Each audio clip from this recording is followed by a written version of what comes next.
Bienvenidos a este espacio creado por bailarines para bailarines, dedicado a ti, amigo artista, o a cualquier involucrado en la comunidad de danza hispanohablante. Nos sentamos a platicar con las personalidades que han generado un impacto en la comunidad dancística y a través de su experiencia nos comparten temas de interés como historia de la danza, culturas y su evolución, comunidad, música, pedagogía y gestión cultural, áreas de oportunidad en el país y en el extranjero, finanzas, salud y nutrición. Puedes estar de acuerdo o no con la información que nos comparten, pero estamos seguras de que esto servirá para enriquecer tu conocimiento y romper límites en la escena y en la vida. La danza es la única actividad física, la única, que evita el deterioro cognitivo. Porque estás trabajando con planeación de movimiento. Claro, tiene que tener ciertas como especificaciones, ¿no? No es nada más bailar. Moverte en la fiesta. Ajá, sí, no.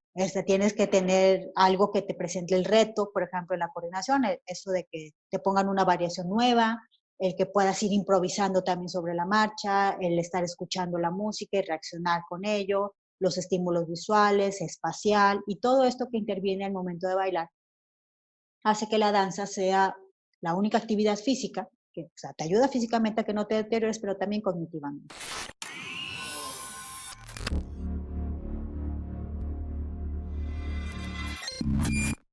Hola a todos, bienvenidos los que nos están escuchando el día de hoy.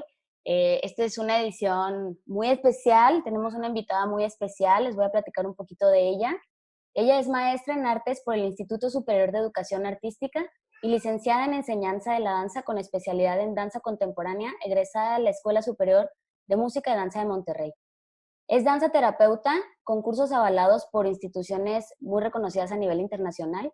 Dirige la Fundación Danza, Arte y Salud AC, con la que realiza proyectos de arte terapéuticos como danza para Parkinson y danza para recordar, es decir, Alzheimer, además de diseñar programas de arte terapia para diferentes asilos y centros de días de la ciudad.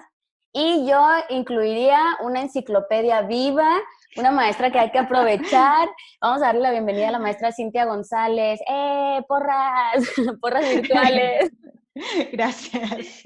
Después, hemos platicado mucho al respecto, pero después nos vamos como que a reír un poquito de estas entrevistas tan remotas y tan virtuales, porque son los tiempos del coronavirus, lo insisto y lo digo porque después vamos a tener la oportunidad de estar en persona y hacer otras cosas, pero hoy nos toca así, maestra, ¿cómo estás? Muy bien, gracias. Desde aquí, desde mi rincón personal, pero trabajando y pues tratando de hacer lo que se pueda, adaptándose a estas nuevas circunstancias. Ahorita estábamos platicando que le decía a la maestra que para ella tenemos muchas entrevistas por venir, estoy segura, porque tiene muchos temas que compartirnos, mucha información. El día de hoy elegimos empezar con este tema que a lo mejor y el nombre nos va a sonar como muy rimbombante y muy así, de repente nos asusta un poquito, que es neurocognición en danza. Yo sé que suena bastante aparatoso para muchos de nosotros que creemos. Siento que los bailarines de repente pecamos en bailar demasiado y estudiar pocas cosas que no sabemos que necesitamos. Entonces, creo que es una oportunidad muy bonita para tener toda esta información nueva y despertarnos la curiosidad de seguir investigando y de crecer más. Siento que vamos a tocar temas muy interesantes para todos ustedes. Recuerden que después pueden ponernos sus propuestas para más temas. Voy a empezar con lo siguiente. Me gusta muchísimo que lo primero que nos cuenten es un poquito de ti, un poquito de lo que haces, de lo que estás haciendo, de dónde vienes. Bueno, la verdad es que tú tienes una trayectoria muy grande, maestra, pero si nos puedes contar un poquito de qué ha pasado con la maestra Cintia para llegar el día de hoy aquí, a todo lo que estás haciendo. Pues bueno, ha pasado, yo creo que me ha pasado lo que a muchos. Yo cuando empecé a bailar, pues yo lo que quería era bailar nada más, ¿no? O sea, nunca me imaginé. De hecho, si me hubieras preguntado cuando empecé a bailar, si alguna vez pensé en dar clases, yo te hubiera dicho que ni muerta. O sea, yo siempre decía, yo lo único que no puedo ser es maestra, porque soy la persona más desesperada de la vida, ¿no? Y heme aquí, 20 años después, ejerciendo la profesión. Pero bueno, yo creo que lo que me pasó fue lo que nos ha pasado a muchos bailarines, que por necesidad empecé a dar clases, igual que muchos. Había que vivir de algo y era mejor vivir de algo relacionado con la danza que de algo que no tenía nada que ver, aunque también lo hice. Y pues bueno, al empezar a tratar de dar clases, pues me di cuenta que no tenía ni idea de cómo dar clases, ¿no? Que cuando tuve que organizar mi primera sesión, mi primera clase, pues bueno, la hice a partir de lo que me acordaba que me ponían mis maestros, pero ya ni siquiera me acordaba bien, ¿no? Entonces, aparte me acordaba de lo más reciente, de los últimos años, y no de cómo fueron mis primeras clases. Entonces, a mí me tocó la fortuna y el reto de empezar con dos poblaciones bien distintas, porque siempre aplicaba yo para dar clases con adolescentes o con jóvenes, que era mi edad, y inevitablemente siempre me mandaban con niños chiquitos y con viejitos, siempre. Por lo menos mis primeros 4 años de maestra, aunque originalmente era el grupo, por alguna razón se cerraba y me mandaban con el preballet, me mandaban con la iniciación a la danza, o me mandaban con los adultos mayores. Entonces, estas dos poblaciones tan distintas entre sí también presentan muchos retos, ¿no? Porque no puedes trabajar con ellos como trabajas con un joven, porque en el caso de los niños, pues todavía no tiene la maduración para poderlo hacer o para entenderte cosas, por ejemplo, de partes del cuerpo muchas veces, ¿no? Ujú. Y con los adultos mayores, porque tienen todo el aprendizaje y el conocimiento, o sea, de muchas cosas, incluso más que tú, pues ya su cuerpo no les da, ¿no? Entonces era el cómo transformar aquello que a mí me salía en algo para que ellos lo pudieran hacer. Entonces eso fue lo que hizo que me cambiara, por ejemplo, en la carrera. Dejé mi carrera como ejecutante y me pasé a la licenciatura en docencia, que ese fue el primer cambio drástico. Y luego, pues empecé a buscar, ¿no? Clases para maestros, pero me di cuenta que no había, ¿no? Que, por ejemplo, mi licenciatura, aunque era una licenciatura profesional, estaba muy enfocada a trabajar con profesionales, ¿no? O sea, enseñar danza contemporánea a bailarines profesionales. Y yo lo que tenía enfrente era todo medios, esos cuartos virtuosos que las escuelas profesionales tienen. Entonces yo creo que eso fue lo que me empujó a empezar a buscar información y como no la encontraba a mi alrededor, pues bueno, empezar a buscar fuera, en el extranjero, con cursos, con libros, con otras técnicas complementarias. Empecé a estudiar mucho técnicas que tienen que ver con el cuerpo y con la educación del cuerpo, aunque no son precisamente danza, ¿no? Como el Pilates, el Feldenkrais, el Alexander y todas estas técnicas somáticas que trabajan desde el cuerpo, pero que no son precisamente danza, ¿no? Y ahí empecé, y hasta ahora. Y hasta ahora, y sigue, ¿eh? Porque cada vez hay más y hay más sorpresas. Es la verdad increíble lo que has hecho y lo que estás haciendo. Me parece súper indispensable hoy en día. Creo que, y lo platicaba en otra entrevista, como que antes, como tú dices, no había esta facilidad de tener tanta información. Creo que ahora tenemos hasta de más y hay que cuidar muchísimo Sí. qué tomamos, ¿no? Por eso estamos aquí justamente. Metiéndonos un poquito como ya al tema, me gustaría que, aunque la pregunta es muy sencilla, siento que la respuesta no es tan sencilla como parece, que nos contaras un poquito cómo funciona el cerebro a la hora de bailar. Uy, el tema es bastante complejo, de hecho, ni siquiera se ha terminado de entender desde las partes de las neurociencias, porque aunque ya tienen años investigando cómo funciona el cerebro de los artistas en general, pues hay disciplinas que lo hacen más sencillo. Por ejemplo, te puedes conectar fácilmente electrodos a un pintor mientras está pintando y entender más o menos qué está funcionando. Pero con un bailarín, pues está cañón, porque no puedes tener el cable, ¿no? Claro.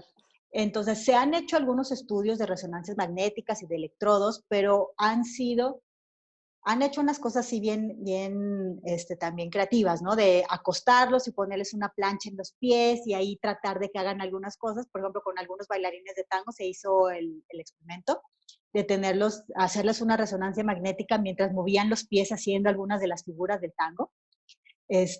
O se han hecho experimentos de ver cómo, por ejemplo, responde el cerebro, qué áreas del cerebro se encienden, por así decirlo, cuando ves danza.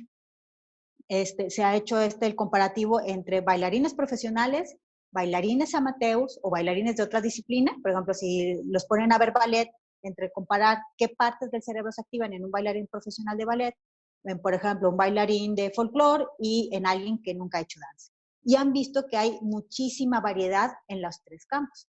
Algo que se ha descubierto mucho es que, por ejemplo, cuando tú ves danza, si tú no tienes entrenamiento, son poquitas las áreas del cerebro que se van a estimular. Si tú conoces de danza, aunque no de la técnica, se van a aprender un poco de más áreas. Pero si tú conoces la técnica, por ejemplo, si tú eres bailarín profesional de urbano y ves urbano, todas las áreas que se necesitan para ejecutar esos movimientos que estás viendo se van a activar. Con solo verlo. con solo verlo. No en la misma intensidad, obviamente, que si lo estás haciendo, pero sí se van a activar. Entonces, eso es algo que ha resultado muy interesante de ver, porque también nos va permitiendo entender más o menos qué cosas funcionan, ¿no? O qué cosas se activan en qué momento. Pero hay muchísimas áreas, de hecho, en la danza, en algunos estudios que se han hecho, sobre todo, por ejemplo, en el área de las enfermedades neurodegenerativas, para ver cuáles evitan que el cerebro se deteriore con mayor facilidad. Por ejemplo, hubo un estudio que se hizo de 10 años que indica que, por ejemplo, la danza es la única actividad física, la única, que evita el deterioro cognitivo, porque estás trabajando con planeación de movimiento. Claro, tiene que tener ciertas como especificaciones, ¿no? No es nada más Sí, bailar, moverte sino, en la fiesta. ajá, sí, no. Tienes que tener algo que te presente el reto, por ejemplo, en la coordinación, eso de que te pongan una variación nueva, el que puedas ir improvisando también sobre la marcha, el estar escuchando la música y reaccionar con ello, los estímulos visuales, espacial y todo esto que interviene al momento de bailar hace que la danza sea la única actividad física que, o sea, te ayuda físicamente a que no te deteriores, pero también cognitivamente. Entonces, Digamos eso es que muy es, importante. perdón que te interrumpa, es como la más completa entonces, o sea, donde se activan, como tú dices, se activan más partes del cerebro. Digamos que es una actividad más completa a comparación de otras, neurológicamente hablando. Pues se podría decir en ciertas circunstancias, ¿no? Obviamente se tiene que, o sea, no es como decías tú, no es ponerse a bailar en la fiesta.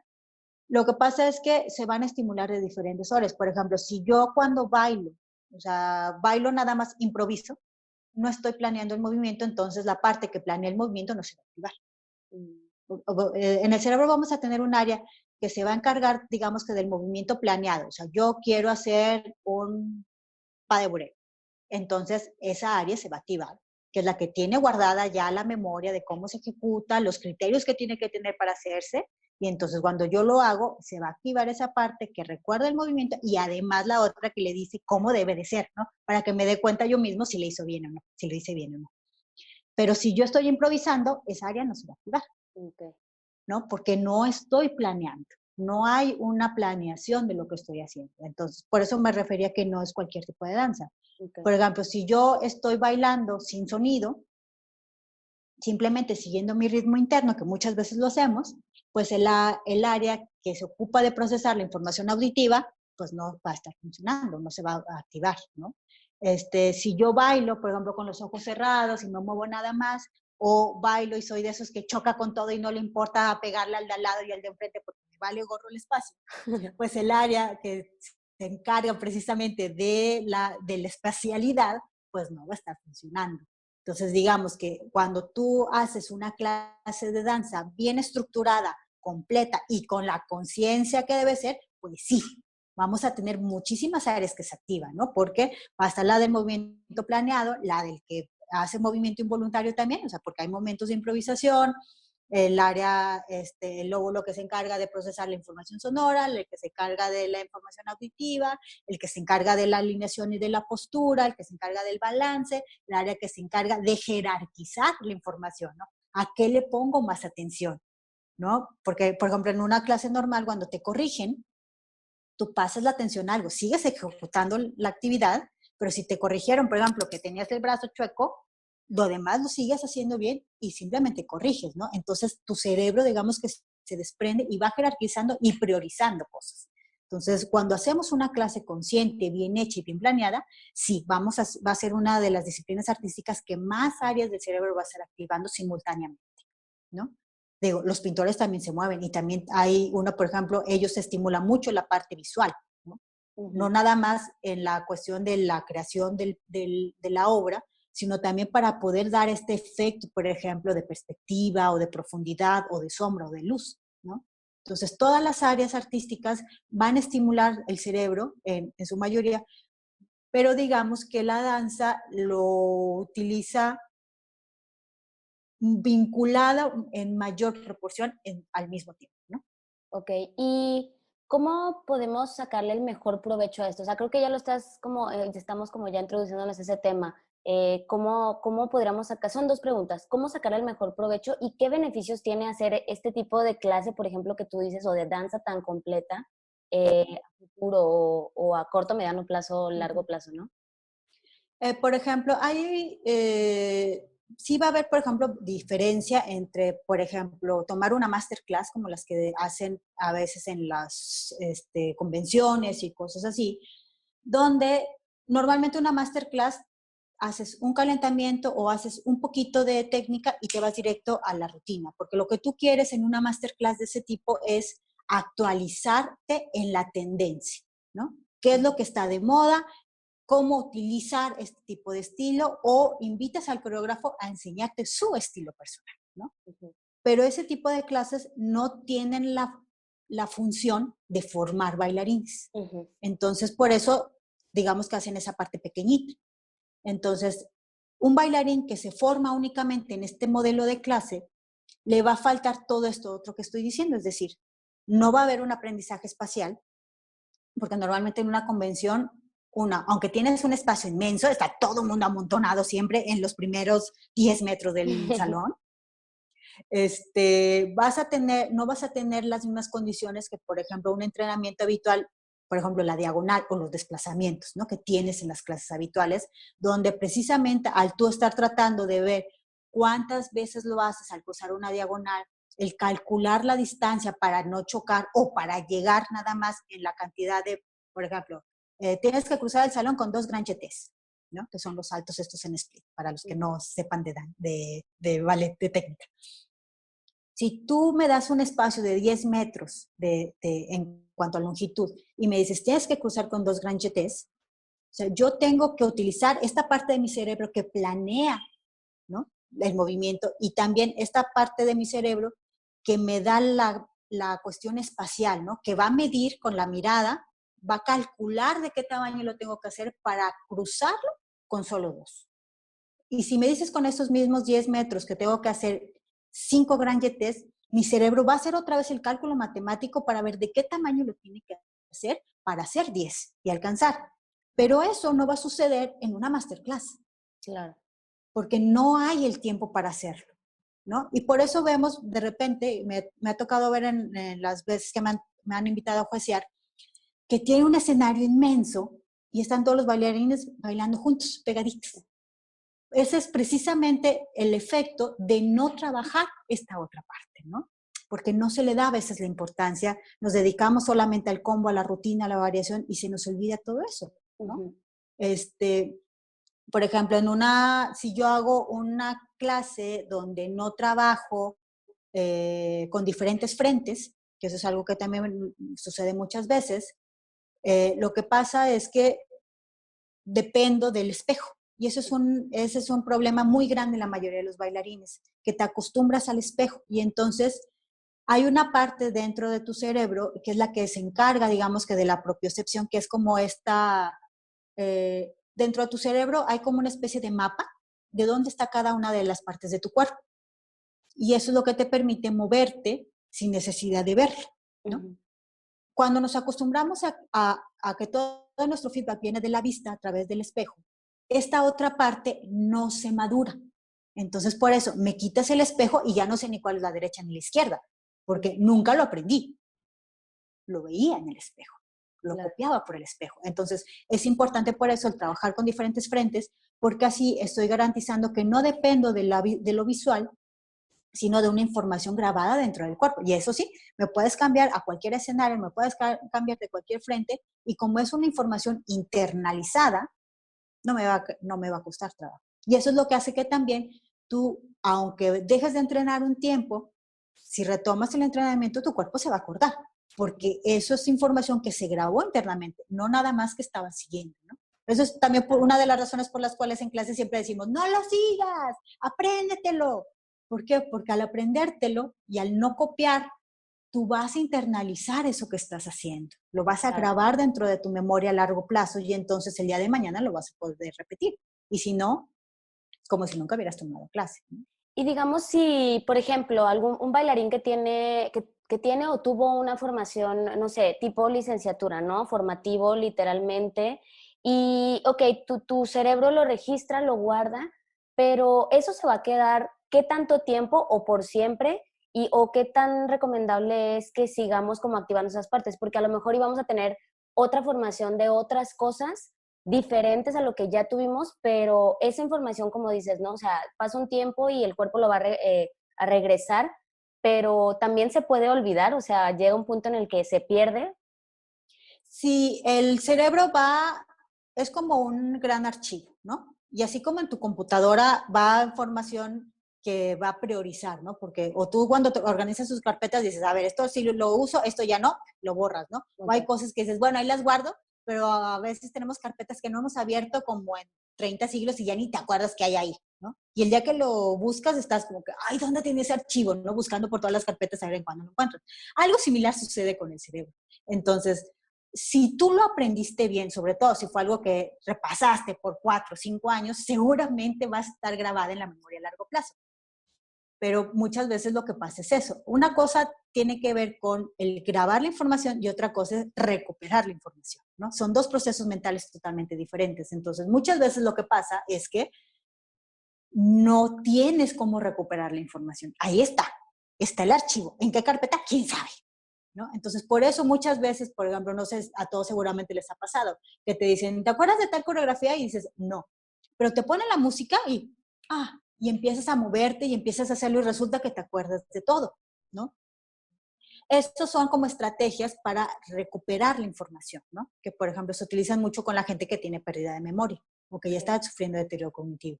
Entonces, la cosa también es cómo te lo aprendiste, porque según las mecánicas que tú utilices para aprendértelo, va a ser la forma en la que vas a poderlo recuperar. Entonces, seguramente si es algo que tú repetiste muchas veces, ahí va a estar la información. Claro, como cualquier archivo, muchas veces si lo hiciste en el programa del Word 2, pues cuando lo abres ahorita a lo mejor va a tener errores, se va a desformatear y todo, y lo mismo va a pasar con el cuerpo, ¿no? El cuerpo va a tratar de hacer las mecánicas, pero si no has entrenado en muchos años, pues no te va a salir bien porque te va a faltar fuerza, te va a faltar control, vas a estar a lo mejor con kilos de más o kilos de menos, o tu cuerpo lo va a tratar de hacer como lo dejó de hacer en ese momento, ¿no? Por ejemplo, si a mí ahorita me pones de hacer Graham, tengo 15 años de no hacer Graham, ¿no? 10 años. Entonces, obviamente mi cuerpo lo va a tratar de hacer como lo hizo la última vez. Claro. Pero el cuerpo de ahorita ya no me va a permitir hacerlo en esa forma, ¿no? Claro. Y hablando de repeticiones, una pregunta que creo que es muy interesante y he escuchado también últimamente muchas versiones. Nos han enseñado a través del tiempo y todo el tiempo nos lo dicen en clase, no, es que la memoria muscular y la memoria muscular, pero después escuché que en realidad la memoria muscular no existe. ¿La No memoria existe. muscular existe o no existe? Algo así como memoria muscular, no. Es decir, el músculo no tiene neuronas para aprender. Lo que pasa es que hay un plan motor. Es decir, el cerebro organiza la información del movimiento a través de algo que se llama un plan motor, es decir, arma como una secuencia, ¿no? Ujú. Pero eso está en el cerebro, no en el músculo. Decir memoria muscular implicaría que es el músculo el que está grabado. Y entonces, si tú tuvieras un daño en el cerebro, el músculo lo podría hacer. Y no, por eso es que cuando hay un problema en el cerebro, el músculo no reacciona, porque el músculo solamente puede hacer dos acciones, contraer o extenderse, ¿no? Contrae, relaja. ¿Qué es lo que sucede? Solo tiene esa capacidad. Lo que hace que se mueva el músculo y por tanto el hueso y las partes del cuerpo es el cerebro, a través de algo que se conoce como plan motor o secuencias motoras, que es ahí sí, una información que se graba a partir de la repetición o el estar haciendo el movimiento, el cerebro va abriendo como un camino una serie de sinapsis, que así se le llama como a las conexiones que hay entre neuronas. Entonces, si yo quiero extender la mano y agarrar algo, la primera vez que lo hice, a lo mejor no lo pude hacer. Por ejemplo, si vemos a un bebé, cuando quiere hacer algo, no la atina a veces a agarrar la cosa. ¿Por qué? Porque el cerebro está tratando primero de medir la distancia, de controlar qué tanto tiene que extender o no el brazo, por eso a veces te pasas o no alcanzas a agarrarlo, y de ahí calcular la fuerza con la que lo vas a hacer, calcular la velocidad, y todo eso es una serie de información que se va haciendo a la primera. Acuérdate la primera vez que intentaste aprender un paso nuevo, ¿no? De algo totalmente diferente. Algo similar sucedió, ¿no? De aquí a que le calculas la fuerza, la intensidad, la velocidad, no, ahora sí, ya no me sale, le metí esto y esto no iba. Y esa prueba de error que el cerebro va puliendo ese camino, va diciendo, es esto con esto, y luego de aquí sigue esto, y de aquí sigue esto, y de aquí sigue esto, ¿no? Cuando hay también un buen aprendizaje de la técnica, así se enseña. Entonces vas agregando cada vez cosas y así se va a ir estableciendo ese plan motor. Y lo que tenemos es eso, es una memoria motora. Es una memoria de esas secuencias de movimientos, ese plan motor que se va estableciendo en el cerebro, pero el músculo no tiene memoria. ¿Y la cantidad de repeticiones varía dependiendo de la madurez del cerebro? Va a depender de muchas cosas. Más que de la madurez del cerebro, depende de la atención que tú le estés dando. Okay. Porque, por ejemplo, si yo hago las cosas, pero estoy pensando en la lista del mercado que tengo que comprar o en que si me pusieron likes en el video o no, no hay una conciencia y entonces el cerebro está pensando. A pesar de esta idea del multitasking que existe, realmente el cerebro no tiene la capacidad de hacer varias cosas a la vez. Lo que hace es repartir la atención en varias cosas a la vez. Entonces, por ejemplo, si yo tengo 100 de atención y empiezo ahorita, aparte de hablar contigo, a mover el cordoncito de mi libreta, lo que va a hacer es que va a pasar una parte de atención al cordoncito y la otra la va a dejar acá. Entonces, yo te voy a poner un poco menos de atención a ti, pues estoy sacrificando mi atención contigo para mover el cordoncito. Okay. Entonces, lo que va haciendo es que mientras pienso en más cosas, se va a ir subdividiendo la atención, ¿no? Entonces, eso es lo que nos da la idea de que podemos hacer muchas cosas a la vez. La verdad es que no. Entonces, cuando yo estoy pensando en otra cosa o estoy preocupado copiándola al de enfrente en lugar de este ejercicio de yo estar pensando en que tengo que hacer el brazo y tengo que caminar y cruzo y abro y el estar pensando, concentrada en el movimiento, lo que pasa es que como mi atención está afuera y no adentro, me lo voy a aprender menos rápido o me lo voy a aprender mal. Claro. Por eso Y, muchas veces pasa eso, que te aprendes algo, pero te lo aprendes técnicamente incorrecto, porque tu atención no estaba interna, sino estaba afuera. es por eso que recuerdo que en la universidad, bueno, para que siempre les digo que estas entrevistas se vuelven bastante personales. Estoy entrevistando a gente cercana a mí también. Y bueno, Cintia fue mi maestra en la universidad. Yo estudié danza contemporánea en FAE. Y recuerdo que siempre nos decías como los objetivos de la clase son estos. Y después cuando tomé tus talleres de pedagogía, recuerdo que nos hacías mucho énfasis en eso, como dejar clara la indicación, el objetivo en clase, porque si no, pues nos dispersamos, ¿no? O no tenemos claro dónde ir. ¿Tiene que ver con todo esto en la Sí, aplicación? porque lo que pasa es que muchas veces como maestros queremos abarcar muchas cosas a la vez y eso es imposible. Entonces, si yo, por ejemplo, hoy te digo que te concentres en tu alineación y estoy toda la clase repitiendo alineación, alineación, alineación, entonces tu cerebro va a estar poniendo la atención a eso y no a la secuencia y no al tiempo y no a la rotación. Y entonces voy a lograr o vamos a lograr que una hora pensando en la alineación va a lograr resultados. Claro. Pero si de esa hora tengo un minuto en la alineación, otro minuto en los hombros, otro minuto en la cadera, otro minuto acá, se diluye. Entonces, al final del día, ¿qué lograste? Nada. Y eso es lo que nos pasa muchas veces cuando estamos en clase, porque empezamos a dar un chorro de correcciones y el hombre y la cadera y la mirada y sonríe y abre y no sé qué y la fuerza. Y entonces el alumno va a escoger la que a él le dé la gana, la que para él sea una prioridad, que Claro. muchas veces no es la que para ti como maestro es prioridad. Por ejemplo, la alineación es una prioridad siempre, porque de eso depende de que no te lastimes, ¿no? Pero a lo mejor al alumno ese día le importa más la proyección y él va a estar totalmente concentrado en su proyección y aunque esté todo chueco, ¿no? Entonces, es importante por eso también que escojamos como maestros. Siempre va a haber muchas cosas que corregir. Pero si tú estás también abarcando todo, como dicen, el que mucho abarca poco aprieta, ¿no? Claro. Ahora sí que en términos es eso. Y tiene que ver también que si tú como alumno te acostumbras a establecer tus propios objetivos, es decir, toda la semana me han corregido que baje los hombros, ¿no? Bueno, me voy a concentrar en esta clase, en los hombros, aunque otras cosas no me salgan, aunque me digan otras 20 correcciones, establezco mis objetivos y de esa forma voy a lograr avanzar, porque si no, vamos dando tumbos de ciego y nunca llegamos a ningún lado. Claro, sí, es súper importante. Fíjate que una cosa que también he visto muchísimo y lo he sentido, ¿no? Como ejecutante también, es que los bailarines pasamos de verdad muchísimo, somos al final atletas de alto rendimiento, ¿no? O sea, de verdad es que trabajamos muchísimo, muchas horas, a veces muchas horas seguidas, a veces días y días, días sin descanso, ¿Cómo afecta eso, por ejemplo, al cerebro? ¿Y cómo puedo como tener un mejor rendimiento y aprovechar? O sea, ¿sirve esta cuestión de 6 horas de ensayo así full, ¿no? Sin parar. O sea, ¿en realidad es productivo? ¿En realidad funciona? No.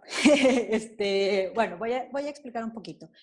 Durante mucho del entrenamiento en danza y mucho de lo que sabemos de cómo entrenar a un bailarín viene de la educación física. Eso es de entrada. Se han hecho muchísimos más estudios y ha habido más gente que se ha dedicado a estudiar los deportes, también porque hay más dinero que la danza, obviamente, que la danza. Entonces, mucha de nuestra información ha llegado de ahí y se ha ido adaptando en la danza. Desgraciadamente, precisamente porque hay mucho dinero en los deportes, la información se va actualizando muy rápido. En danza no. Vamos muy lentos y vamos, algo que ya hace 10 años se descartó, apenas lo estamos introduciendo en danza, y en muchos sentidos. Por lo menos en México, ¿no? Hay otros países que sí van como en punta, nosotros desgraciadamente no. Entonces, hubo una temporada en la que sí se creyó que mientras más repeticiones era mejor porque precisamente estos patrones motores se creaban más rápido y se podían hacer. Lo que se ha descubierto es que una vez que el músculo está cansado, es decir, que ya, o sea, tu músculo según tu entrenamiento, según cómo te hayas entrenado, si tienes, qué tanta fuerza tengas y qué tanta resistencia tengas, sobre todo la cuestión de la resistencia, vas a poder hacer más o menos. Pero si, por ejemplo, tú todos los días entrenas 1 hora de hip hop y para la competencia en festival de repente empiezas a entrenar 3, estás triplicando tu entrenamiento sin haber tenido una preparación previa. Entonces, lo más seguro es que te vayas a lastimar. ¿Por qué? Porque tu cuerpo no está acostumbrado. En un entrenamiento bien planeado, si tú sabes que vas a tener la competencia y vas a tener que entrenar 3 horas, tendrías que ir subiendo gradualmente. Es decir, empiezo con 1 hora, después le agrego 15 minutos más, media hora más, 45, y así poco a poco voy subiendo hasta llegar a las 3 horas. De esa manera, vas acostumbrando tus músculos también a ir resistiendo cada vez más paulatinamente y no los lastimas. Lo que sucede en ese incremento de 1 a 3 es que tus músculos son los mismos, se van a cansar. Y a lo mejor aguantas hasta la 1 hora y media porque haces otras cosas, ¿no? Pero después de la 1 hora y media, que ya tus músculos dicen, ya me cansé, lo que va a empezar a hacer el cuerpo es a utilizar otros para cumplir la función. Entonces, seguramente a todos nos ha pasado que llega un momento en que ya no sabes ni lo que estás haciendo. O sea, empiezas a ensuciar y como coreógrafo nos pasa. Después de ciertas repeticiones ves que en lugar de corregir, cada vez sale peor.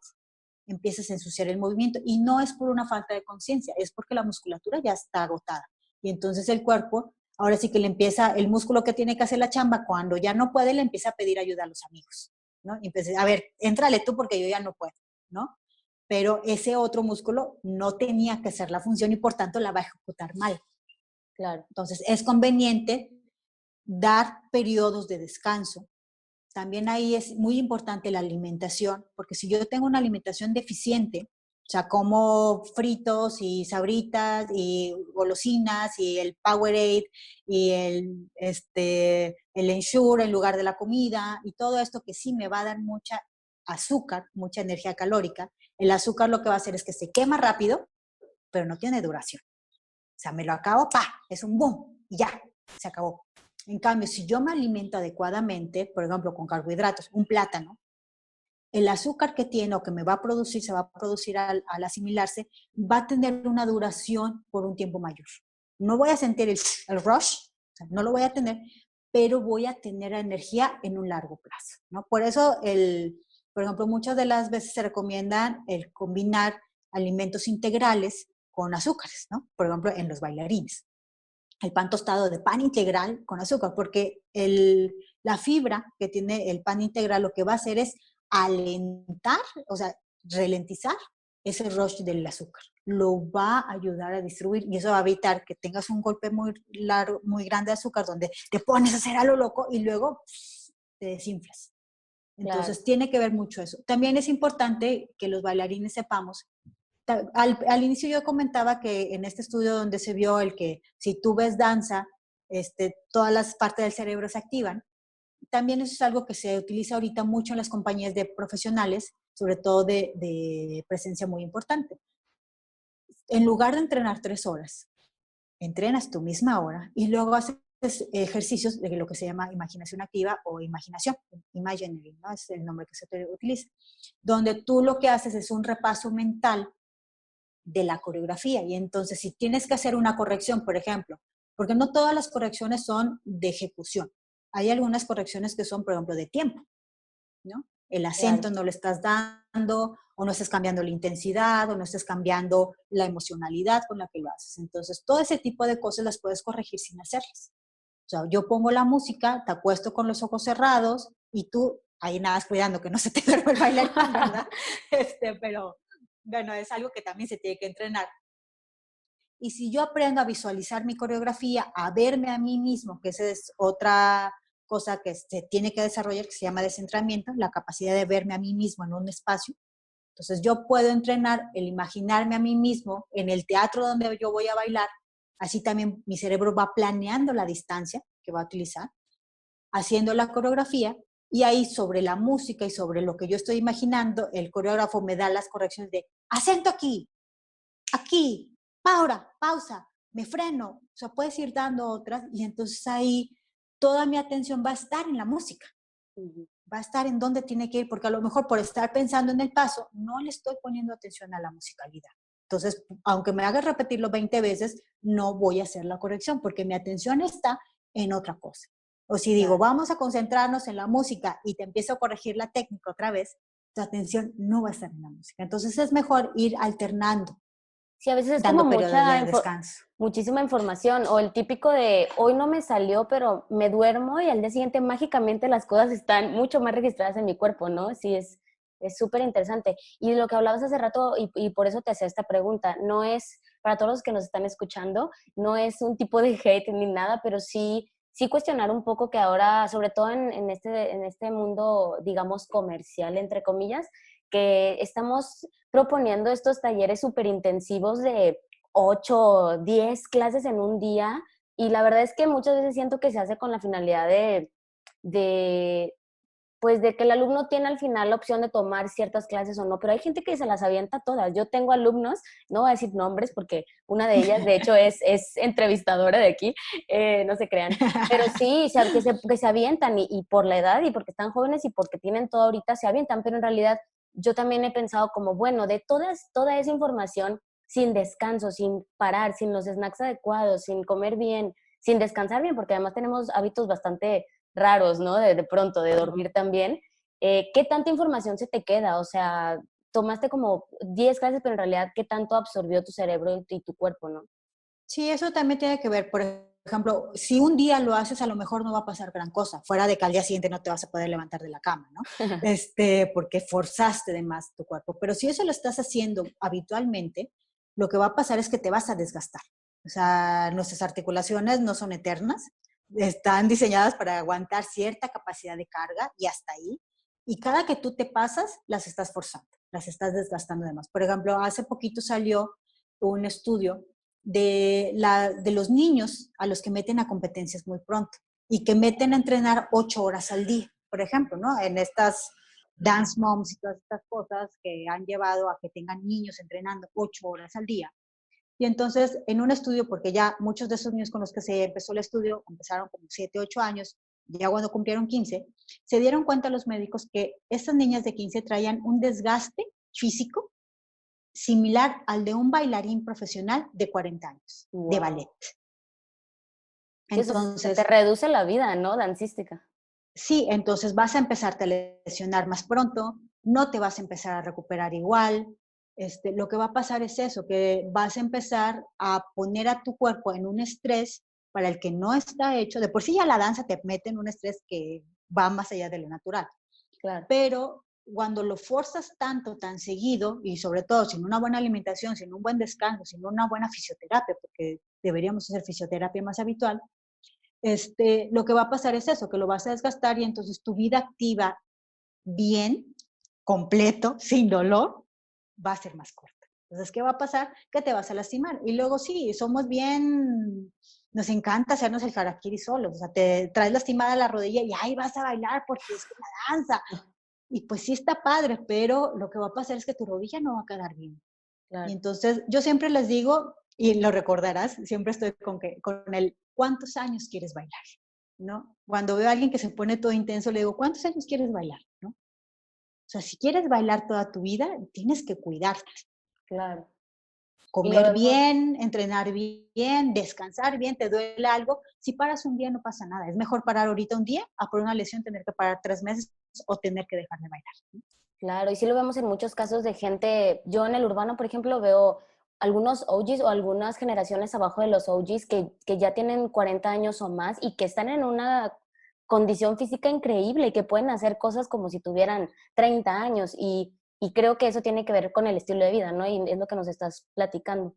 Y de esto me surge una pregunta que a lo mejor, y digo, no hay pregunta tonta, yo lo sé, pero pues a veces sí como medio de desinformación.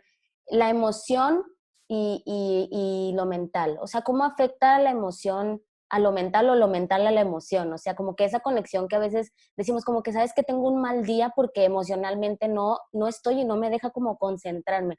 Eso siento que nos pasa mucho a los artistas, ¿no? Como que nos dejamos llevar de acá del corazón y decimos, ¿sabes qué? No lo estoy logrando. Esa relación, ¿cómo está? Digo, desgraciadamente en algún momento de la humanidad, ya de siglos atrás, empezó como esta idea de que el cuerpo y la mente eran cosas separadas. Y claro que no, o sea, eres una sola persona y va todo el paquete junto, lo quieras o no. O sea, no te puedes desprender de lo emocional aunque quieras. Entonces, sí va muy ligado porque obviamente si tú traes un problema o te corta el novio o andas enojado porque se te cerró alguien en el tráfico, tu atención va a estar en eso que sentiste, en eso que sientes y tu cerebro va a priorizar eso. Entonces, obviamente que si yo te quiero poner una variación súper complicada, no te va a salir. Entonces, muchas veces lo que se recomienda es que en esos casos, o sea, y por eso la conciencia de uno mismo, ¿no? Si yo sé que hoy no vengo con la cabeza para aprenderme todo y para hacer así todo a la primera, como usualmente, pues ¿en qué voy a ponerme atención? En lo básico, la alineación, ¿no? Eso me va a garantizar que aunque no sea hoy el más brillante de la clase, no me voy a lastimar. Porque la mayoría de los accidentes suceden precisamente en esos momentos, donde como tu atención no está en lo interno, en el cuerpo, en la colocación, en la rodilla, sino está en eso que sientes, tú le vas a dar como siempre y ¡pum!, te lastimas, ¿no? Y entonces Claro. peor te jala lo emocional. Sí, Entonces, todos nos ha pasado, ¿eh? Así de repente que se te truena ahí algo porque no estabas de verdad concentrado. y la otra también tiene que ver con el que muchas veces, y eso es un proceso también muy natural, somatizamos. Es decir, ese problema que tengo lo voy a volver algo físico porque no sé cómo lidiar con ello. Muchas veces son problemas de salud mental o tienen que ver, y con salud mental no me refiero a que estés enfermo y loco y nada, porque hay mucho estigma también con eso, ¿no? Claro. Simplemente tú estás viviendo una etapa dura, estás viviendo un duelo porque falleció alguien cercano a ti o porque también los duelos pueden ser porque te tuviste que cambiar de casa y te estás adaptando a un nuevo lugar o me mudé de ciudad y estoy apenas conociendo gente o tuve que dejar a mis amigos por X o Y. Todo eso nos va a afectar emocionalmente y entonces eso va a afectar el cómo me siento y el cómo vivo en mi propio cuerpo. Entonces, muchas veces lo que va a pasar es que ese dolor, que tiene que ver más con lo emocional y lo espiritual, digámoslo así también, lo voy a volver algo físico, porque no sé cómo lidiar con ello. Entonces, muchas veces terminamos con el dolor de rodilla, pero no es realmente que yo traiga una lesión en la rodilla, sino que estoy echándole la culpa o estoy pasando, estoy a la rodilla aquello que me está emocionalmente perturbando. Entonces, eso también nos pasa. Típico, que te enfermas de la nada y así como te enfermaste, te desenfermas, ¿no? Porque era algo emocional, ¿no? Que Claro. cuando tú logras resolver, se resuelve. Entonces, muchas veces también a los bailarines nos pasa eso. O viste que alguien se lastimó y nomás de verlo ya te lastimaste tú también. Porque somos también medio hipocondriacos de repente, ¿no? O oíste un sonido que a lo mejor era la madera y tú, no, es que mi rodilla ya la traía y ya te empezaste a tripear así de que, no, es que va a pasar aquello y ya. Al día siguiente amaneces con la rodilla hinchada, ¿no? Entonces el cuerpo también reacciona a eso y hay que tener cuidado con eso. Algo Claro. que es muy importante también para evitar, y ahorita me acuerdo por lo del el trip que luego se avienta uno solo, es no automedicarse. o sea, yo sé que es una costumbre que se ha hecho por años en la danza de decir, te tomas una aspirina y para mañana estás bien. No, por favor, no lo hagas. No te tomes la aspirina, no te tomes el ibuprofeno, ponte hielo en todo caso si lo traes muy hinchado. ¿Por qué? Porque el medicamento lo que va a hacer es que se te olvide que te duele, pero si te lastimaste, la lesión va a seguir. Y lo que va a pasar es que estás escondiendo la señal de alarma de tu cuerpo que te está diciendo que te vas a lastimar y la estás apagando. Es como si empieza un incendio y tú apagas la alarma del incendio. El incendio va a seguir y te puedes morir quemado. ¿Por qué? Porque no le hiciste caso a la alarma. Entonces el dolor es una señal de alarma y los bailarines nos encanta ignorarla. Entonces, si tú te tomas el medicamento para el dolor, lo que estás haciendo es apagar la alarma de incendio, pero no el incendio. Y entonces lo que va a pasar es que te vas a lastimar, ¿no? Claro. Entonces, sí es muy importante eso también. Sí, por eso les decía, amigos, que de aquí nos podríamos ir a muchísimos temas de muchísimas áreas, porque sí, y más adelante lo vamos a hacer. Creo que de aquí van a salir muchas inquietudes y muchas preguntas también.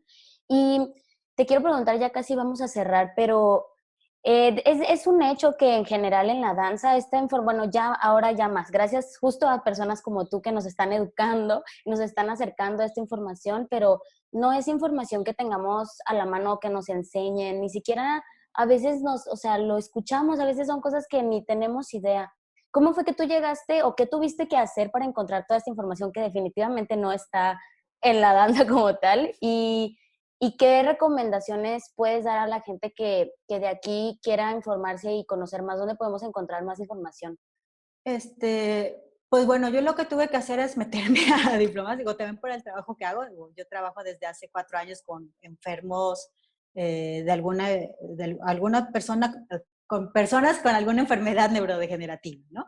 O alguna enfermedad del cerebro, que tiene que ver con el cerebro. Entonces, eso me ha llevado a estudiar muchas cosas, particularmente el cerebro, ¿no? De cómo funciona el cerebro, algún diplomado de neurociencias, diplomados así de neurocognición, a leer libros de neurofisiología y neuroanatomía que uno nunca pensaría que tiene que leer, pero bueno, he tenido que leer eso para entender las enfermedades de mis pacientes, de mis alumnos, y poder ofrecer algo que les sirva, ¿no? Eso por un lado. Sí hay ahorita ya algunos libros que hablan un poco sobre neurocognición en danza, como todo, hay de todo, hay libros buenos, hay libros no tan buenos. Sí, desgraciadamente todos los que, por lo menos los que yo he encontrado, están en inglés. Desgraciadamente en español hay muy poca literatura sobre este tipo de información, que realmente es muy nueva. Uh-huh. Estos estudios que les platicaba de los bailarines en la resonancia y todo eso, desde hace apenas unos 3, 4 años. O sea, es información que apenas se está desarrollando, y son estudios que están en progresión, ¿no? Pero sí logramos encontrar, hay que buscar, hay por ejemplo un libro que déjame ver si tengo por aquí, creo que por aquí debo de tener la información, si no, se los puedo pasar al ratito, si quieres te paso Sí, los nombres pasamos y el se los nombre. pueden ustedes compartir. Claro. Sí hay algunos libros bastante buenos, hay un libro que habla precisamente de todo eso, ¿no? Y va explicando cada parte del cerebro, qué es lo que controla y lo que hay ahorita, retoma como todas estas investigaciones que ha habido sobre danza en cuanto a las neurociencias y hace como una explicación, ¿no?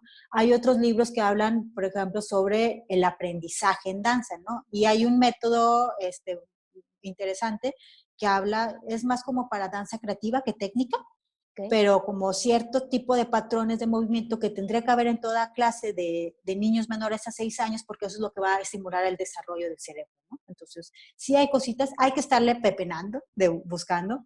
Mucha de la información yo la he sacado, como les digo, de la educación física, porque es donde hay más avances. Y digo, afortunadamente la red ahorita también la UNAM sacó unas cápsulas sobre arte y cerebro, que la verdad es que están bastante buenas, es cosa de buscarlas. Okay. Y hay mucha información ahorita en línea, afortunadamente. Lo único que sí es que hay que revisar las fuentes, ¿no? O sea, que sean fuentes serias, es decir, si lo publicó una escuela de medicina, hazle caso, ¿no? Si lo publicó Sopitas, duda de la información, ¿no? Claro. Porque muchas veces, digo, me ha tocado ver que ponen de referencia un estudio que sí es verdad, pero que no lo supieron interpretar y entonces la información que comparten no es buena, ¿no? O la interpretaron como se les dio la gana. Entonces sí es importante. Algo que yo hago mucho cuando veo, por ejemplo, ese tipo de cosas es irme a la fuente de donde dicen que lo sacaron. y mejor busco la fuente directa, ¿no? Okay. Si vi que Sopitas publicó un estudio sobre esto, veo la fuente, normalmente abajo viene sacado de tal cosa, busco el artículo. O si el New York Times, porque también, ¿no? O un estudio de una universidad, pero nunca te dicen qué universidad, duda, ¿no? O sea, si no te dicen qué universidad hizo el estudio, dúdale, porque ahorita todo es en un estudio que he hecho por científicos universitarios o por investigadores, pero no te dicen de dónde. Entonces, si no te dicen de dónde, yo también puedo decir, en un estudio investigué y no hay ningún parámetro, ¿no? Entonces, es aprender a comprobar fuentes. No crean todo lo que escuchan, no crean todo lo que ven, ni todo lo que leen. Busquen la fuente y asegúrense de que es información confiable, ¿no? O sea, que viene de alguien con estudios, ¿no? Si un estudio sobre algo médico lo publicó un doctor, es más probable que lo puedas creer a que si lo publicó, como hace días, ¿no? Que vi uno de alguien que estaba ofreciéndose para buscar la cura del coronavirus, pero era fisioterapeuta. Y estaba pidiendo un money pool para buscar la vacuna. Pues no, lo peor del caso es que había gente que le estaba depositando. Sí, ay, qué Pero grave. bueno, Sí, sí. y de hecho eso es lo que nos pasa y es la educación, como decíamos al principio, que tenemos de pasar la información que nos han enseñado a nosotros, pero nunca cuestionar, nunca investigar, nunca de verdad llegar a la fuente. Y sí es muy importante ya hoy en día porque tenemos en nuestras manos el poder de como tú decías, ¿no? Bailarines de vidas larguísimas y de comunidades súper fuertes y educadas al final. Les vamos a dejar así, aquí abajito los links que nos pase Cintia las recomendaciones. Para terminar, cuéntanos un poquito porque pareciera que no tiene nada que ver y después haremos una entrevista respecto a solamente eso, pero del proyecto que estás liderando ahorita, que creo que me parece súper importante y que tiene mucho que ver también, como tú dices, que a veces solo nos encerramos a nuestra comunidad chiquita de bailarines de cierto estilo, pero la danza es grande, es abierta, es para todos. Entonces, si nos puedes platicar un poquito así de tu proyecto para que la gente sepa, y creo que también de ahí pueden ser, bueno, hay mucha gente que a lo mejor y conoce casos de gente con esas enfermedades y que podemos, a través del arte y lo que hacemos de la danza, pues apoyarlos, ¿no? Bueno, yo tengo una fundación, que es la Fundación Danza, Arte y Salud, con la que estoy haciendo proyectos, pues bueno, de intervención, ¿no?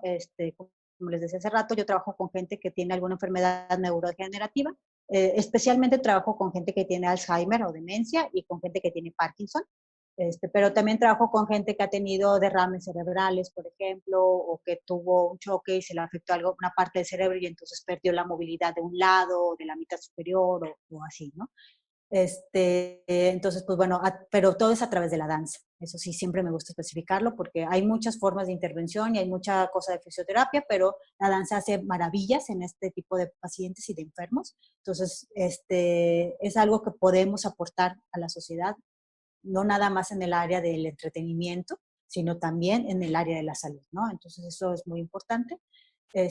Con la asociación lo que hago es proyectos cada vez, trato de ir llegando a más lugares, estoy tratando de ir formando gente para diversificar, para abrir más grupos, porque afortunadamente nos están pidiendo más servicios y también hay, como hay, por ejemplo, gente con Parkinson en todo el país, no nada más los de aquí, pues de repente me piden gente que pueda dar lo mismo que yo trabajo en otros estados de la República y pues ahorita no tengo gente, ¿no? Porque mucha gente de la danza no sabe que puede servir para esto, por un lado, y por otro, pues bueno, no hay tantos programas de entrenamiento, ¿no? Yo lo tuve que estudiar en el extranjero y pues para muchos no siempre es una opción. Entonces, pues bueno, esa es una. Y el otro proyecto que tengo ahorita es el de pedagogía para danza, que hace ratito comentaba un poquito, que es un proyecto que empecé yo desde hace algunos años, unos 5 años, 6 años, precisamente por la falta de formación continua para maestros de danza, no especializada. Como decías hace rato, muchas veces nos centramos nada más en lo técnico y es lo que me ha tocado a mí mucho ver en la oferta para maestros, como el sílabus, ¿no? Que te ofrecen el sílabus. Entonces, yo aprendo una metodología específica de ballet o de contemporáneo o de urbano, pero es solamente mi método, ¿no? Y hay una secuencia de pasos que tú te aprendes como receta de cocina y entonces así debes de dar la clase. El problema con estos, que era lo que yo veía, yo tomé varios de esos, es que si tu población o si tus alumnos no tienen el perfil para el que fue hecho ese sílabus, no te sirve. Porque muchos de esos sílabos fueron hechos, por ejemplo, para escuelas profesionales, ¿no? O sea, en el caso del ballet, el organizar el ballet del 1 al 8 y demás, está organizado para alguien que lleva una secuencia, que tiene un tipo de cuerpo y unas características. y no siempre se va a aplicar a la población que tú tienes, donde te meten niños de todas las edades, de todas las condiciones, el que ya tomó danza con el que no ha tomado, que te meten niños en abril, cuando tienes el festival en junio, y todo ese tipo de cosas. Eso no lo contempla un sílabus, ¿no? Entonces, yo lo que empecé a ofertar a partir de estos talleres era formación un poco también más transversal de cosas que se utilizan en todos los géneros de danza, que son problemas, por ejemplo, eso, ¿no? De cómo se aprende el movimiento, de un poco de kinesiología, o sea, que es cómo funciona a nivel mecánico el cuerpo, cómo planear un entrenamiento, en eso que decía, si voy a incrementar horas, ¿qué tengo que hacer para irlo haciendo? Y cosas también de pedagogía que tienen que ver con el cómo enseño, ¿no? Y de didáctica, porque muchas veces nos enfocamos en enseñar el paso directamente y no preparamos la habilidad previamente que vas a tener. Entonces, yo quiero enseñar un piruet, pero si mi alumno no sabe girar porque nunca lo ha hecho, o con medio giro se marea, nunca le va a salir el piruet. Entonces, yo tengo que preparar físicamente a mi alumno previamente a enseñarle el paso técnico. Y eso es algo que es un error muy cotidiano en los maestros de danza, sobre todo en los nuevos, que tú quieres irte directo al paso sin antes haber preparado las condiciones. Es como, siempre les digo que es como cuando haces una receta de cocina. Si tú en el momento quieres ver si tienes huevos, si tienes el aceite, ya se te quemó, ¿no? Tienes que preparar todos tus ingredientes antes, y si vas a tener que usar la cebolla picada, pues la picas antes de prender el fuego, ¿no? Lo tienes ya todo hecho y ya nada más vacías. Lo mismo pasa con la danza. Digo, perdón por la analogía tan así, pero eso nos pasa, ¿no? Si me voy directo a querer freír todo y echo la cebolla completa, pues no, nunca se va a cocinar. Entonces, lo mismo pasa con la danza. Y eso es algo que nos sucede a todas las especialidades, sea ballet, sea jazz. Además, la mayoría de los maestros damos más de una técnica. Sí, A claro. veces porque no nos queda de otra y a veces por vocación. Pero esto es el otro. Ahorita, por ejemplo, estoy promoviendo un diplomado. He estado dando talleres cortos, pero siento que ya era necesario como hacer un programa un poco más estructurado, más fuerte.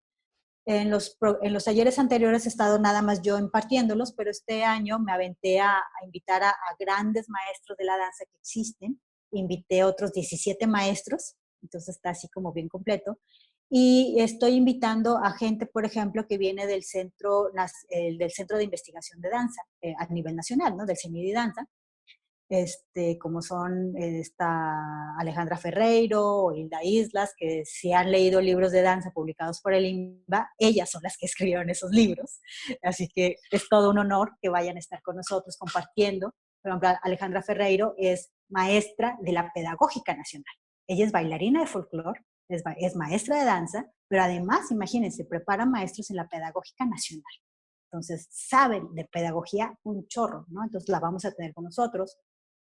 Y así casi todos los maestros. Algunos son locales, otros son de fuera. He invitado gente sí de todo el país que conozco su trayectoria y que ahí sí que meto las manos al fuego por ellos, de que saben muchísimo. Es gente de la que yo he aprendido mucho también.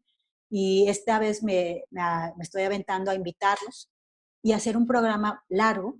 Son 8 módulos, son 8 meses, es un fin de semana por mes, 12 horas por módulo. Entonces sí vamos a tener un buen de horas juntos para trabajar y para ver todo este tipo de cosas como a detalle, ¿no? Y sacar dudas.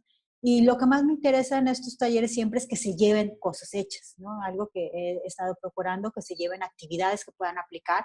Claro. No nada más es como teoría, sino siempre buscamos aplicarlo, que te lleves el juego que les puedes poner a los niños de tu clase para que se aprendan esto, o qué actividad le puedo poner a mis adultos para que se aprendan esto, que se lleven cosas prácticas.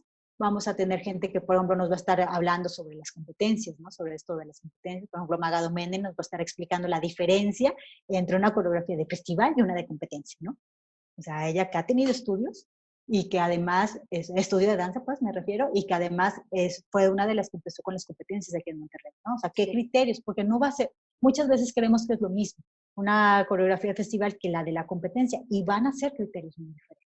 Sí, Entonces, claro. todo este tipo de cosas creo que nos van a ir ayudando a que tengamos un panorama más amplio de qué utilizar para qué momento, de cómo ir preparando a nuestros alumnos, porque en una competencia no es nada más la coreografía, también hay un entrenamiento mental, ¿no? Claro. Para que no te paniques a la hora de la competencia y no te gane el susto.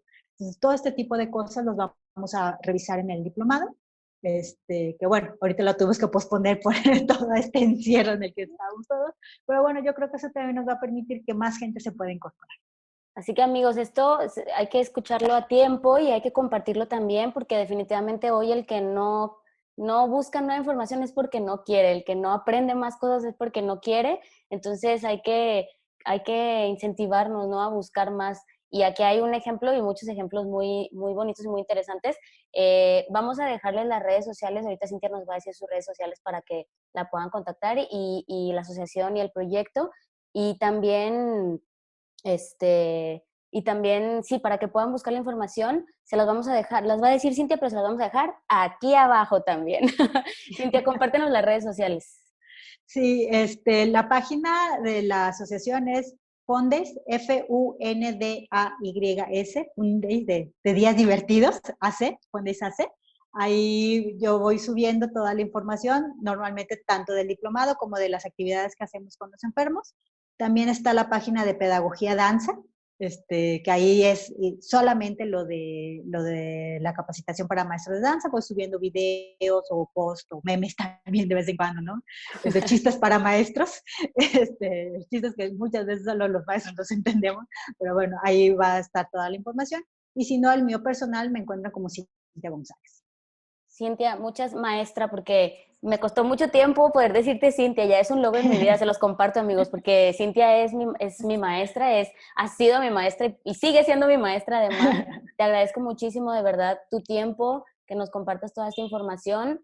Estamos seguros que no va a ser la única si tú nos das oportunidad de seguir platicando de estas cosas.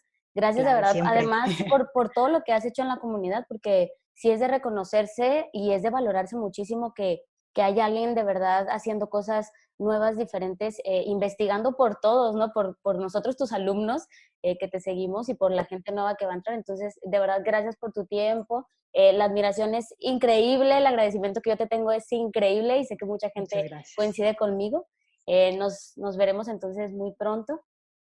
Síganos, chavos, gente, señores, niños y niñas también en las redes sociales. Acuérdense que todos estos podcasts que estamos haciendo para ustedes los podemos encontrar en Spotify, en iTunes y también en YouTube, porque Cintia ahí nos estaba también bailando, así, mostrando algunos cuantos movimientos para que lo puedan ver.